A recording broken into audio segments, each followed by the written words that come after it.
సత్తుపల్లి నియోజకవర్గం తల్లాడ మండలంలో పలు గ్రామాల్లో బతుకమ్మ వేడుక కార్యక్రమంలో రాష్ట్ర కాంగ్రెస్ నాయకులు మట్టా దయానంద్, విజయ్ కుమార్ పాల్గొన్నారు.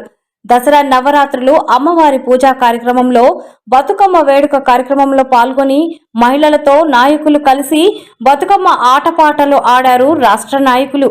ఈ కార్యక్రమంలో తల్లాడ మండలం పార్టీ అధ్యక్షులు కాపా సుధాకర్, కాంగ్రెస్ నాయకులు, కార్యకర్తలు, గ్రామాల్లోని కాంగ్రెస్ నాయకులు, మహిళలు పాల్గొన్నారు.